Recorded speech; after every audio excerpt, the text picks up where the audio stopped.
এরকম 2-4 জন বিচার আছে কিনা নাই? তারা ওইটাই ঘুরে ওইটা বুঝেননি? ও সোনা বন্ধু খেলা জানে, সোনা বন্ধু কি জানে? খেলা জানে। চাষা হালকা আয়ত্ত না, এটা আপনিও জানেন আমিও জানি। একটু ওইভাবে দিয়া বলে একটু ঘুরে দিয়ে সাবিটার একটু।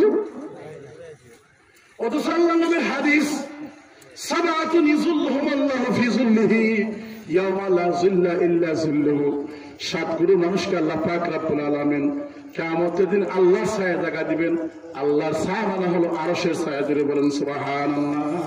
কয়গুলো মানুষকে? 7 গুলো মানুষকে আল্লাহ পাক আরশের ছায়াতলে জায়গা দিবেন। ওমান আবি হুরায়রা রাদিয়াল্লাহু তাআলা আনহু قال قال رسول الله صلى الله عليه وسلم سبعة يظلهم الله في ظله يوم لا ظل الا ظله। যেদিন আল্লাহর ছায়া ছাড়া কোনো ছায়া থাকবে না, সেই দিন 7 গুরু মানুষকে 7 গুণের ভিতরে থাকবে। আল্লাহ পাক রব্বুল আলামিন মায়া করে মোহাব্বত করে ডাইকা নিয়া তাকে তার ছায়া তলে জায়গা দিবেন, মানে আরশের ছায়া তলে আল্লাহ পাক অতিথি বানায় জায়গা দিবেন। ধরে বলেন না সুবহানাল্লাহ। সর্বপ্রথম যেই ব্যক্তিকে আল্লাহ ডাক দিবেন কিয়ামতের ময়দানের দিন, আল্লাহর ছায়া তলে আল্লাহ তাকে ডাক দিবেন।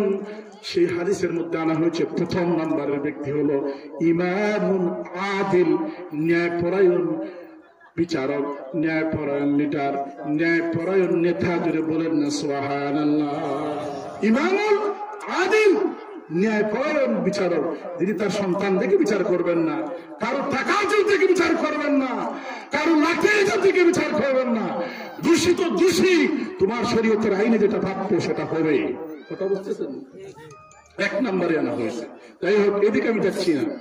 এখন উমাইয়া ইবনে খালদ এসে বলল, তুমি কি আমার সাথে বন্ধুত্ব রাখবা না মুহাম্মদের সাথে বন্ধুত্ব রাখবা? মুহাম্মদের সাথে বন্ধুত্ব রাখতে চাও, আমরা তোমাকে বাধা দেব না, তবে মনে রেখো আমাদের সাথে